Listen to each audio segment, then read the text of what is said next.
Bienvenue dans Le Monde selon l'IFRI, un podcast de l'Institut français des relations internationales. Je suis Marc Ecker, directeur adjoint de l'IFRI et rédacteur en chef de la revue Politique étrangère. L'objectif de ce podcast est de vous donner un aperçu de la richesse de la production de l'IFRI et de transmettre des clés de compréhension du monde dans lequel nous vivons. Pour cet épisode, j'ai le plaisir de recevoir Marc-Antoine Elmazega, qui dirige le Centre Énergie et Climat de l'IFRI.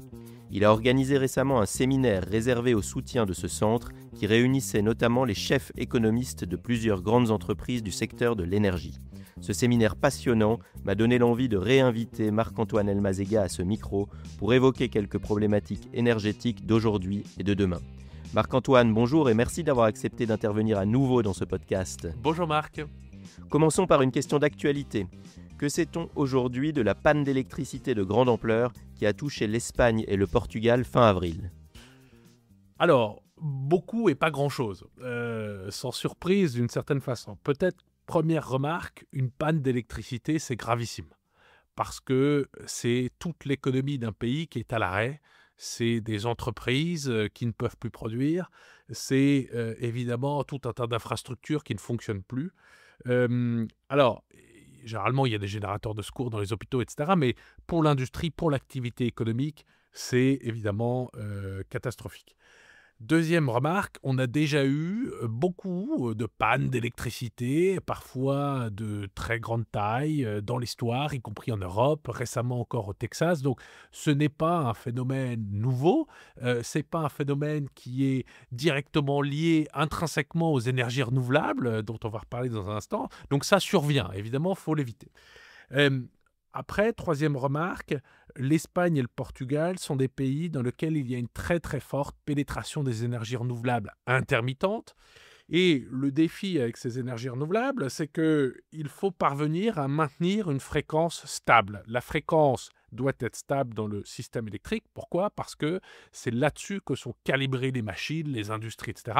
Et si vous faites varier de trop cette fréquence, vous risquez de la casse. Et alors, on peut la varier évidemment à la hausse quand il y a trop de production, pas assez de demande, ou voire la baisse quand il n'y a pas assez de production. Et il faut à tout prix éviter cela et garantir une stabilité de cette fréquence. Et donc, manifestement, il y a eu des dérapages, sans doute liés à... alors, c'est ce qu'il faudra déterminer, et donc l'enquête est en cours, sans doute liés à des déconnexions de centrales de production. Alors, il y a des automatismes aussi qui se mettent en place dans les systèmes pour protéger un certain nombre d'infrastructures parce que, encore une fois, ça abîme les matériels lorsqu'il y a trop de variations. Mais dans l'ensemble, si l'on pouvait d'ores et déjà en tirer un enseignement, c'est que il peut y avoir en Espagne, il peut y avoir eu un sous-investissement et pas assez d'attention portée à l'enjeu 1 de la flexibilité sur le très très très très court terme, 2 sur les réseaux électriques, parce qu'en fait il faut énormément d'investissements pour aussi garantir cette stabilité du système électrique, et 3, potentiellement des incidents qu'il va falloir éclairer, qui ont pu du coup faire littéralement sauter le système électrique. Alors, on a mis en accusation ici et là les interconnexions avec la France. Il faut savoir qu'en fait, cette péninsule ibérique est très peu connectée avec le reste de la plaque continentale européenne. Mais les interconnexions là-dedans n'ont joué absolument aucun rôle. Quand il y a de telles variations de fréquence, elles s'arrêtent en fait automatiquement pour protéger le reste du système. Donc ces automatismes, il n'y a personne qui appuie sur un bouton parce que ça se fait à la milliseconde, même en dessous. Mais cela dit, manifestement, comme toujours, on cherche des responsables ailleurs, peut-être aussi pour essayer de se dédouaner. Alors j'aimerais qu'on creuse cette question de l'intermittence des énergies renouvelables et de la manière de stabiliser les réseaux. C'est un enjeu évidemment majeur puisque dans le cadre de la transition énergétique, pour tenter de faire face au changement climatique, un des objectifs fixés en Europe, c'est d'augmenter les énergies renouvelables. Mais on voit bien qu'il y a une difficulté parce qu'il faut pouvoir maintenir la stabilité des réseaux. Donc j'aimerais que vous nous expliquiez quelles sont les options en fait dont on dispose pour tenter à la fois d'augmenter la part des énergies renouvelables dans le mix énergétique et dans la production d'électricité et tout en garantissant cette stabilité des réseaux. On peut jouer sur l'offre, on peut jouer sur la demande. Est-ce que vous pouvez nous expliquer tout ça ? Absolument. C'est essentiel et c'est souvent mal compris parce que il est vrai que si on prend le système électrique tel qu'on l'avait il y a 20 ans et qu'on y ajoute énormément d'énergie renouvelable intermittente, le système électrique va être de plus en plus déséquilibré et donc quasiment de façon garantie, on va avoir des accidents et on va avoir ce type de crise. Donc, tout l'enjeu et toute la bataille, c'est celle de la flexibilité du système électrique. Et cette flexibilité-là, c'est pas juste côté offre, c'est aussi côté demande. Et donc, en fond, on va accompagner, ou tout l'enjeu, c'est d'accompagner cette pénétration ou ce déploiement grandissant de ces énergies renouvelables dans le système avec ces options de flexibilité. Alors, cette flexibilité, il faut distinguer différents pas de temps parce qu'il y a la flexibilité à la seconde, à la milliseconde, sur le très très très court terme. Ça, c'est ce qu'on appelle les services ancillaires. Et donc ça, généralement, c'est assuré par des batteries ou par un certain nombre de systèmes qui assurent de l'inertie dans le réseau. Ensuite, vous avez la flexibilité horaire, quelques heures, 3-4 heures, qui est généralement assurée par des batteries, et celle-ci se déploie. Et puis, vous avez la flexibilité interjournalière sur 2-3 jours, et puis au-delà, quelques semaines, quelques mois intersaisonnières. Et là, il y a un certain nombre de solutions, l'hydroélectricité bien sûr, les centrales à gaz thermiques que l'on peut appeler de façon très flexible, et puis, à terme, un certain nombre d'autres solutions, mais enfin qui pour l'instant coûtent relativement cher et sont pas matures. Alors, ça c'est côté offre. Côté demande, et c'est là que c'est souvent en fait négligé dans l'équation parce que on n'a pas l'habitude, on comprend mal, mais en réalité, c'est tout la consommation d'électricité qui va aussi devoir s'adapter. Pour caricaturer, pour simplifier, il va falloir qu'on consomme beaucoup plus en journée quand on a beaucoup de production électrique photovoltaïque et beaucoup moins, par exemple, le soir pour réduire les pointes de demande ou le matin, voire lorsque, effectivement, il y a moins d'énergie renouvelable disponible. Donc cette adaptation, elle se fait comment? Avec le signal prix, on va créer des tarifs. La plupart des pays européens ont eu des tarifs qui étaient les mêmes jour, nuit, quelle que soit la saison, le moment de la journée, etc. Donc on va créer des tarifs adaptés pour inciter le consommateur qui va finalement se dire bah, tiens, je vais recharger ma voiture électrique plutôt à midi plutôt que le soir à 18h en plein pic de demande. Je vais moduler la fréquence de mon chauffage électrique pour éviter que, en même temps, dans toute l'Europe, on tire sur la fréquence entre 18h et 20h le soir. On va demander aux industries, avec des contrats ou avec un certain nombre de solutions technologiques, là aussi, de parfois tirer moins ou au contraire d'augmenter leur consommation en fonction de la disponibilité de l'électricité. Donc tout l'enjeu aussi, pourquoi est-ce qu'il faut moduler cela? C'est bien sûr pour éviter les prix négatifs, c'est bien sûr pour maximiser l'utilisation de cette électricité abondante, mais qui ne sera pas abondante de façon continue, mais c'est aussi pour réduire les investissements dans les infrastructures. Parce que si on doit calibrer et la production et les réseaux pour une pointe le matin, une à midi et une le soir, on va avoir un coût du système qui va littéralement exploser. Et ce coût du système, en fait, sera porté par l'ensemble des consommateurs. Donc la compétitivité de l'économie, du coup, en sera affectée. Alors, il y a toute cette transformation qu'il faut mener. Et au fond, nous allons tous devenir, non pas seulement des consommateurs du système électrique, mais des acteurs à part entière du système électrique. Et à l'échelle européenne, ça va jouer un rôle. Et puis, dernier point qui est quand même majeur, c'est celui des réseaux et des interconnexions, dont on a un peu parlé tout à l'heure. Évidemment, tout l'enjeu, c'est d'intégrer davantage ce marché pour pouvoir transférer l'électricité là où elle est produite en fonction des rythmes de vent, d'ensoleillement, etc. Et puis des différences horaires de consommation en Europe. Alors, il y a tout un débat sur finalement, au fond, est-ce qu'il y a des marges? Où sont ces marges? Est-ce qu'en fait, les pays ne reposent-ils pas trop sur leurs voisins en négligeant leur propre apport? C'est un vrai sujet, mais dans l'ensemble, il est clair qu'il n'y a pas d'immense différence de rythme de vent et d'ensoleillement en Europe. Néanmoins, il y a quand même un vrai besoin d'assurer des transferts d'électricité croissants entre pays européens pour optimiser là aussi la demande. On n'a pas forcément les mêmes pointes horaires, on n'a pas quand même forcément exactement les mêmes rythmes de vent, etc. Et tout l'enjeu aussi, et ça c'est un dernier point majeur, il faut en fait éviter qu'on ait tous le même mix électrique. Donc évidemment les énergies renouvelables jouent un rôle majeur, mais il faut aussi qu'il y ait du nucléaire, il faut aussi qu'il y ait un certain nombre d'autres solutions bas carbone pour pouvoir finalement bénéficier de toutes ces complémentarités. En écoutant les intervenants de votre séminaire, j'ai repensé à un épisode récent de podcast sur le solutionnisme technologique, parce qu'on voit bien qu'il y a une inconnue technologique liée au progrès de l'intelligence artificielle, au progrès des méga-batteries, qui pourrait jouer justement pour essayer de stabiliser ces réseaux électriques. Est-ce que vous pouvez peut-être nous dire juste un mot sur l'intelligence artificielle? Dans quelle mesure l'intelligence artificielle pourrait aider à stabiliser les systèmes électriques? Ça va jouer, et ça joue déjà d'ailleurs, hein, un rôle majeur parce que c'est utilisé pour prévoir et anticiper la consommation et donc les besoins. Et donc, par exemple, appeler des capacités ou organiser éventuellement ici et là ce qu'on appelle en anglais le curtailment. Au fond, on bride certaines capacités de production parce que pour éviter qu'il y ait trop de courant. Ça va être évidemment utilisé pour les signaux prix, pour optimiser cela. Ça va être utilisé pour mieux comprendre la météo et l'anticiper avec ses impacts.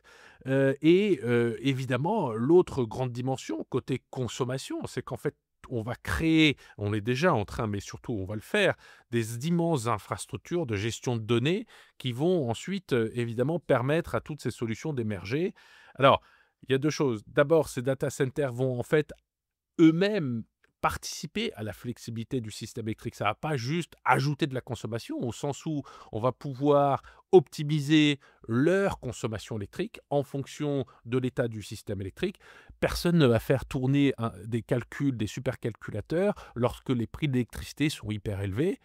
Ces data centers, souvent, peuvent être couplés à des batteries. On peut effectivement organiser les moments où ils consomment ou au contraire les moments où ils le consomment moins, voire pourrait restituer de l'électricité au réseau à travers les batteries. Donc là, il y a tout un travail d'optimisation qui va être fait. Et puis le dernier point, c'est sur cette intelligence artificielle appliquée à l'industrie. Elle va permettre ou aux villes ou aux bâtiments, elle va permettre en fait d'optimiser la consommation d'énergie en fonction des besoins, en fonction de la météo, en fonction de milliers de paramètres, voire de dizaines, voire de centaines de milliers de paramètres. Et du coup, en réalité, effectivement, dans l'ensemble, rendre les services énergétiques beaucoup plus efficaces. Passons à un autre sujet qui est plus de politique publique, qui est celui du pacte vert européen, le Green Deal. Mais c'est évidemment lié puisque l'objectif de ce Green Deal, c'est la décarbonation des mix énergétiques dans l'Union européenne. Ce Green Deal a été présenté par la Commission européenne fin 2019. Aujourd'hui, certains observateurs expliquent qu'il y a un détricotage du pacte vert européen. Est-ce que vous pouvez nous expliquer ce point? De quoi s'agit-il? Qu'est-ce que ce détricotage? C'est vrai que le Green Deal semble être finalement relégué au second plan des priorités, voire piétiné, voire oublié. Parce que, il y a le défi évidemment du réarmement européen, parce qu'il y a le défi de la compétitivité, parce qu'il y a le défi de la montée des populismes, et puis, parce que au fond, on sent qu'avec Trump et d'autres dans le monde, le climat n'est plus la priorité, ou la menace absolue. La réalité, je pense, sur le terrain est très différente. L'Europe a quand même réussi, en l'espace de quelques années, à produire 70 de son électricité désormais de technologie bas carbone. Et si on redécoupe ces 70 il y a 50 du total qui provient des énergies renouvelables, donc c'est considérable, et 20 de l'électricité européenne qui provient du nucléaire. Donc on est parvenu en l'espace de quelques années à réduire à un niveau historiquement bas la production d'électricité au charbon et au gaz. Donc ça, c'est quand même un acquis majeur. Et il faut quand même se souvenir qu'il y a encore 10 ans, on se disait, mais mettre 20 d'énergie renouvelable dans le système électrique, ça va tout faire disjoncter. On y est arrivé. Ensuite, le débat, c'était est-ce qu'on peut faire 30 c'était très partagé. Bah, on y est arrivé. Est-ce qu'on peut faire 40? Bah, on y est arrivé. Et maintenant, on est à 50. Et en réalité, on va aller largement au-delà. Donc, et pour le reste du monde, ça, c'est aussi très important parce que quand vous êtes en Afrique du Sud, quand vous êtes en Indonésie, quand vous êtes dans tout un tas de pays émergents, vous avez encore tout un tas de lobbies qui disent on ne peut pas mettre 10% d'énergie renouvelable dans le système électrique, etc. L'Europe, c'est la preuve que ça marche. Pour des raisons techniques, hein, on en revient au début de notre conversation, c'est-à-dire que l'idée, c'était une crainte que l'intermittence de ces énergies crée des difficultés techniques et de déséquilibre. Absolument, absolument. Mais en fait, les solutions existent, mais ce qui est clair, c'est que les acteurs sont alors confrontés à un changement. Et on sait qu'il y a toujours des résistances au changement, on sait qu'on préfère finalement vivre sur les acquis, mais ce n'est évidemment pas compatible avec l'urgence climatique. Donc ça, c'est la première chose. La deuxième chose, c'est que personne ne remet en cause les objectifs fondamentaux de décarbonation en Europe. Et ça, c'est très important pour deux raisons. La première, évidemment, c'est l'urgence climatique, mais la seconde, celle-là, elle est décisive et elle est liée au défi de la compétitivité. C'est que il est fondamental qu'il y ait de la prévisibilité, de la continuité dans les politiques publiques, parce que sinon, vous mettez par terre d'immenses efforts d'investissement qui sont en cours ou qui ont déjà été validés. Et donc, revenir sur les objectifs, créer de l'incertitude politique, juridique, réglementaire, ça veut dire en réalité punir ou faire perdre beaucoup d'argent aux acteurs qui avaient pris les décisions d'investissement. Et c'est en réalité récompenser tous ceux qui avaient finalement décidé de ne pas bouger en pariant sur l'échec du processus. Et donc, je crois que ça, c'est quand même très bien ancré. Alors, détricotage, non, là aussi, au sens où il y a eu clairement une surréglementation, il y a eu très clairement une idéologisation de ce Green Deal, au sens où on a considéré qu'il fallait décarboner pratiquement coûte que coûte, sans se préoccuper de comment, par quel chemin on va y arriver, par quelle technologie, et puis surtout d'un environnement international géoéconomique et géopolitique qui s'est considérablement dégradé. Donc, je crois qu'on a réinjecté une dose de réalisme au cours des derniers mois dans cet effort de transition énergétique européen, avec une volonté de simplifier, pas de détricoter, mais quand même de simplifier un peu tout un tas de mesures réglementaires, par exemple sur les obligations de reporting extra-financier des entreprises. Par exemple, en y ajoutant tout un volet de politique industrielle, et ça c'est majeur quand même, parce que la politique industrielle a été complètement oubliée, et par les États membres, et elle ne figurait pas dans le traité européen de Lisbonne. Donc il y avait un vide, et côté Bruxelles et côté États membres, et là ça y est, la mobilisation a lieu, et donc on a rajouté à ce Green Deal une seconde jambe, c'est celle finalement de la politique industrielle qui manquait, et donc en ce sens, je pense qu'on est en train au fond de renforcer notre capacité à mener cette transition, plutôt que de l'affaiblir, mais il y a encore un certain nombre de briques et d'éléments qui manquent. On a toujours comme une approche idéologique sur les technologies. Il n'y a pas de neutralité technologique dans les politiques. Elle est déclarative, mais elle n'est pas encore ancrée et déclinée dans l'ensemble des politiques communautaires. Ça, c'est un problème. Deuxième problème, je pense qu'on n'a pas encore assez le réflexe de finalement l'analyse du système et de l'efficacité coût des mesures que l'on met en œuvre. Et puis la question du séquençage.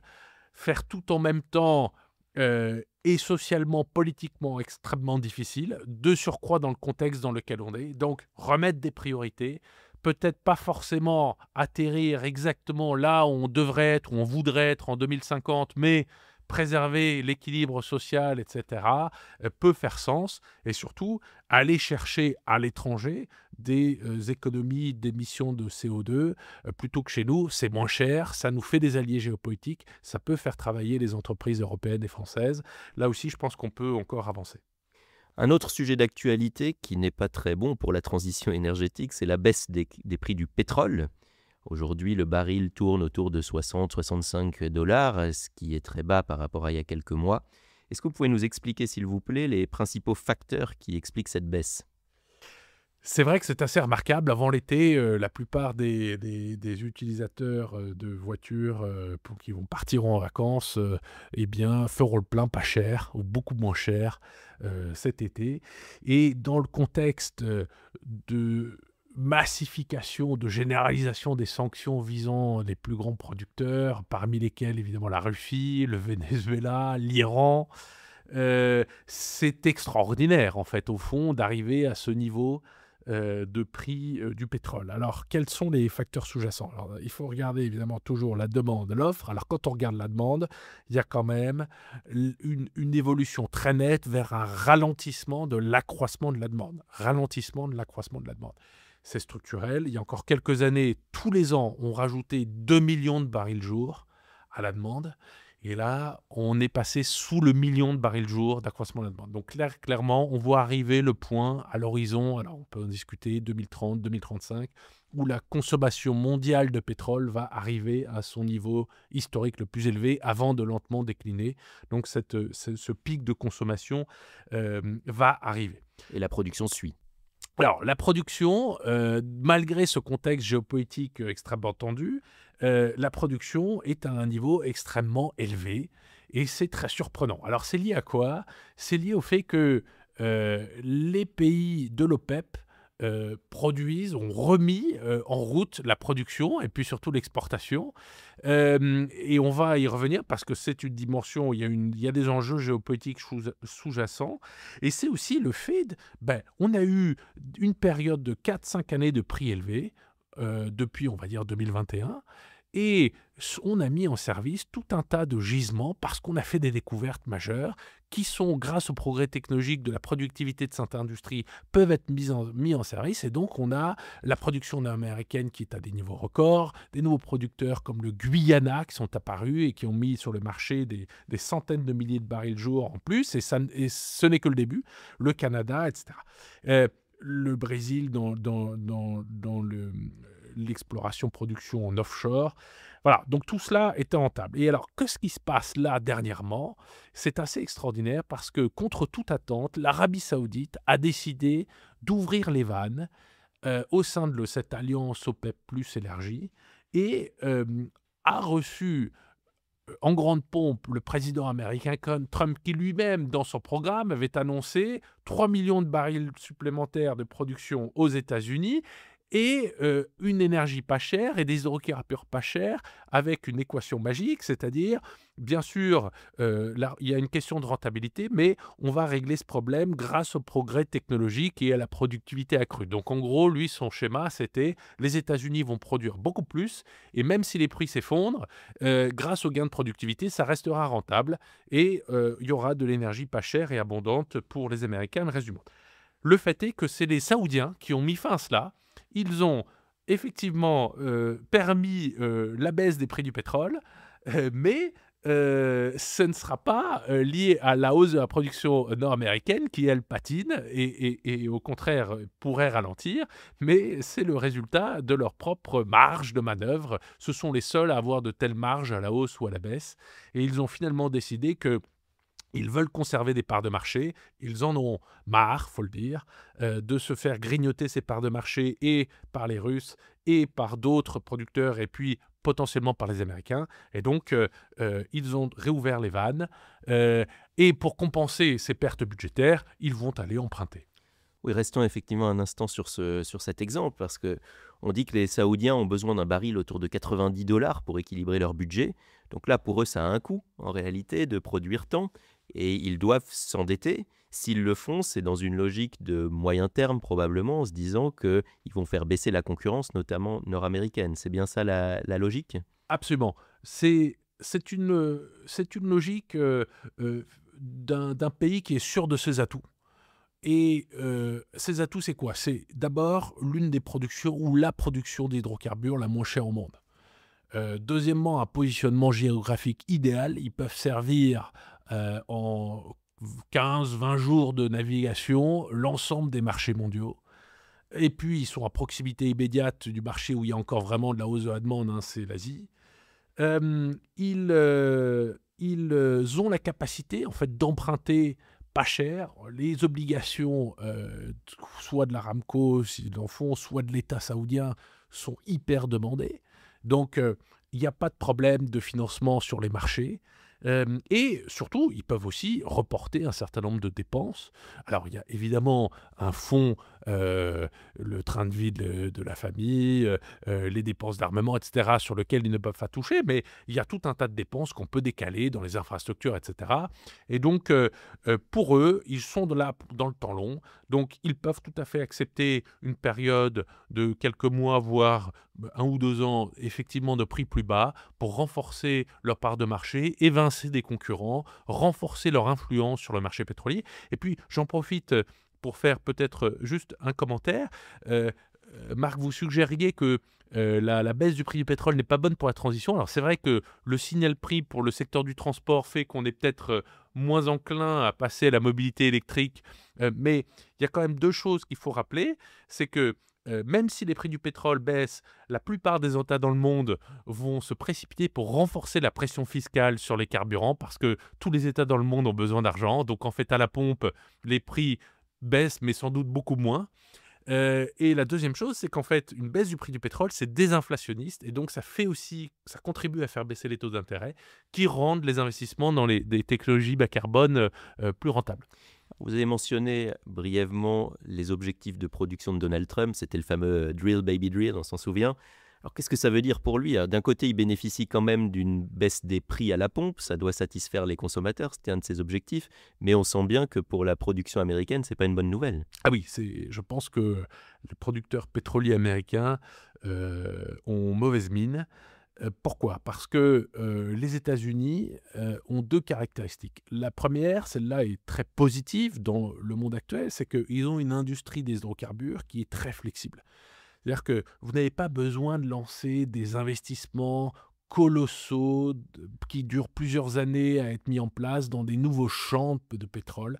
En réalité, c'est très flexible. Vous louez des appareils de forage et en l'espace de 2 3 ans, vous avez amorti ce puits et vous avez gagné de l'argent. Et au contraire, quand les prix baissent, pouf, vous réduisez le nombre d'appareils de forage en opération, vous réduisez vos coûts, la main-d'œuvre est très flexible et donc vous réduisez votre main-d'œuvre et vous attendez un cycle meilleur.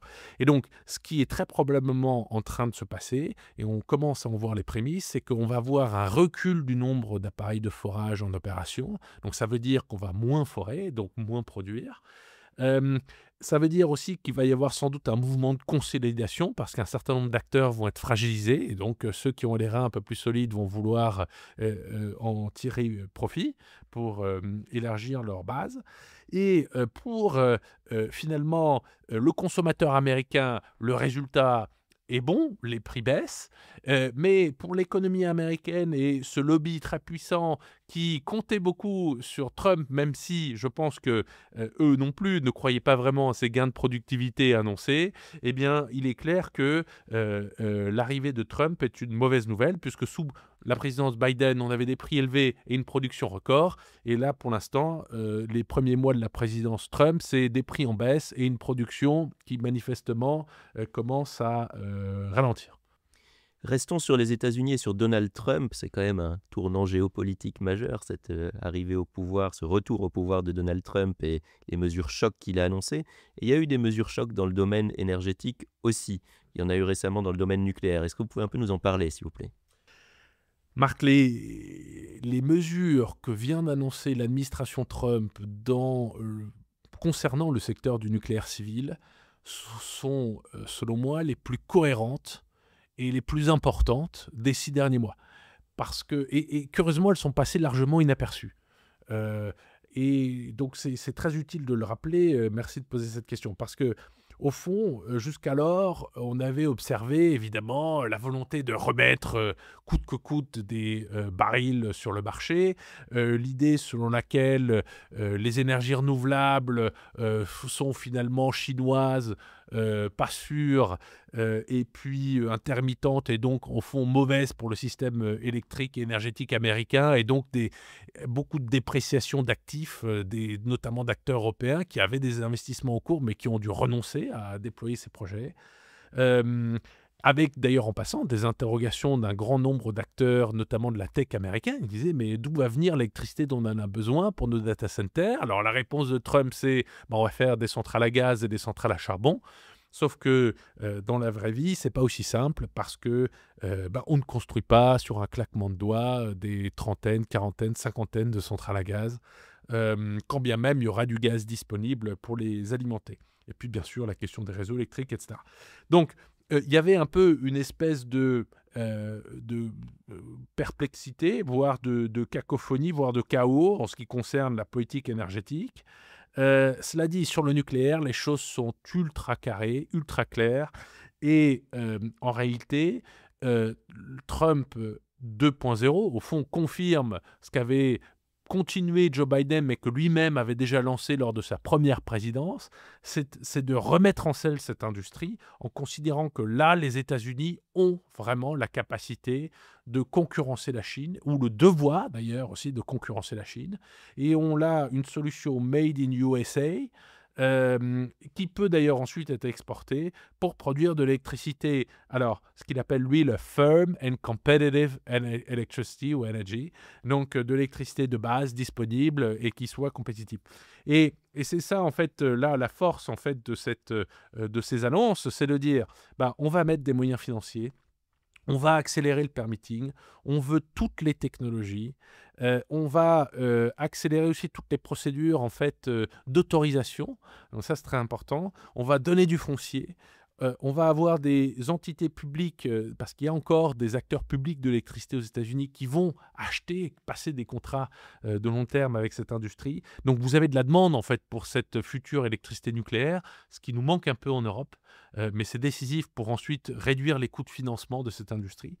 Et enfin, dernier point, et ça c'est quand même, ça nous concerne en premier lieu, il y a quand même aussi l'objectif stratégique derrière d'aller exporter toutes ces technologies et en commençant par l'Europe.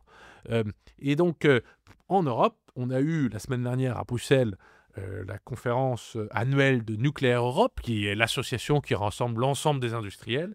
Et j'ai été très frappé de voir à quel point la Commission européenne, un certain nombre d'instances européennes, voire d'États membres, en fait, n'ont absolument pas conscience de la puissance de ce qui est en train de se dérouler aux États-Unis et de la nécessité, en fait, de réagir rapidement ici si l'on veut conserver une industrie et des chaînes de valeur européennes. Et petite parenthèse quand même, c'est que, au fond, l'industrie, les chaînes de valeur du nucléaire civil, il n'y en a pas beaucoup aux États-Unis, c'est un des paradoxes. Ils cherchent désormais à développer, par exemple, la production de combustible, parce qu'ils dépendaient beaucoup de la Russie, c'était pas cher, c'était disponible, donc personne ne s'en est jamais vraiment préoccupé. Donc ils vont mettre le paquet là-dessus, mais la question c'est comment vont être utilisées ensuite les chaînes de valeur du nucléaire civil, et si elles sont progressivement accaparées par l'industrie américaine, eh bien ils auront gagné sur tous les plans. Terminons par un sujet lié au climat, c'est la COP30, qui aura lieu dans quelques mois au Brésil. Dans ce contexte, là encore, de retour au pouvoir de Donald Trump, et une des premières mesures de Donald Trump, ça a été de retirer les États-Unis de l'accord de Paris. Dans ce contexte, que peuvent le Brésil et la COP30 ?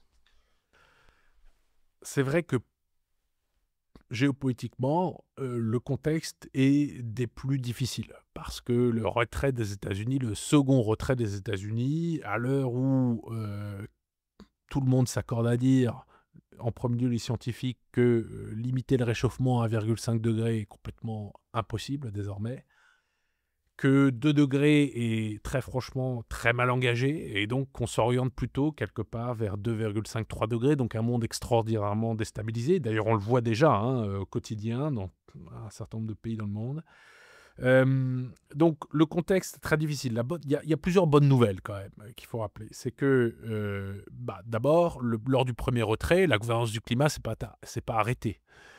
Deuxième bonne nouvelle, et celle-là elle est quand même majeure, c'est que la Chine, il y a encore 5-6 ans, hésitait à pleinement s'engager dans la gouvernance du climat.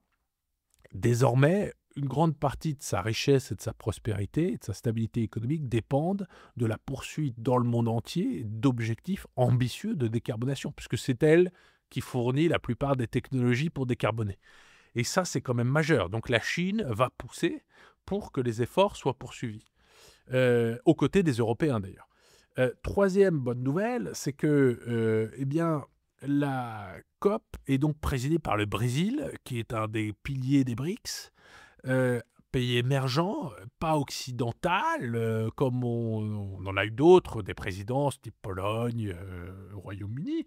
Et donc, ça va donner aussi une toute autre tonalité, au fond. Alors bien sûr qu'il y aura des messages accentués sur la justice climatique, sur les transferts, sur l'investissement dans les forêts, sur les marchés volontaires du carbone, etc. Mais dans l'ensemble, je pense que c'est une bonne configuration pour faire face à cette sortie américaine, parce que, imaginons que c'était une présidence européenne, bon, là, on aurait effectivement été, je pense, un peu isolé et on aurait eu du mal à parler aux pays émergents, mais le Brésil va faire ce travail de parler à l'Inde, de parler à l'Indonésie, de parler aux autres membres des BRICS. Et au fond, donc je pense que c'est une bonne configuration. Alors, on va voir à quel point les sujets sur la biodiversité vont pouvoir connaître des avancées. Ce n'est pas tout à fait l'objet, mais enfin, on sait que les puits de carbone, notamment les forêts primaires ou amazoniennes, celles-là, ou ceux-là, ces puits-là, sont en train de réduire leur rôle, et donc il faut les préserver, il faut les consolider. On a le sujet là, des océans qui est discuté en ce moment à Nice, qui est majeur aussi en relation avec cet ensemble-là. Et je pense que on est 10 ans après l'accord de Paris. Un des enjeux majeurs de cette COP, ça va être de rehausser les objectifs, les contributions nationales déterminées, ce qu'on appelle dans le jargon, où en gros, c'est les objectifs de décarbonation des pays, et puis surtout de s'assurer qu'ils soient vraiment opérationnels. Et là, le Brésil va, évidemment, la présidence brésilienne aura un rôle clé pour finalement convaincre qu'il faut en faire davantage, et surtout, désormais, pas juste afficher des objectifs, mais des stratégies crédibles pour les mettre en œuvre. Marc-Antoine Elmazega, merci beaucoup d'avoir participé à ce podcast. Chers auditeurs, je vous recommande chaudement les publications récentes du Centre Énergie et Climat de l'IFRI, qui portent notamment sur la flexibilité du système électrique ou encore sur l'avenir du marché pétrolier. Nous vous mettrons naturellement les liens pour vous faciliter la lecture. N'hésitez pas par ailleurs à vous abonner au Monde selon l'IFRI sur votre plateforme préférée et à suivre l'Institut français des relations internationales sur les réseaux sociaux. À bientôt pour un prochain épisode.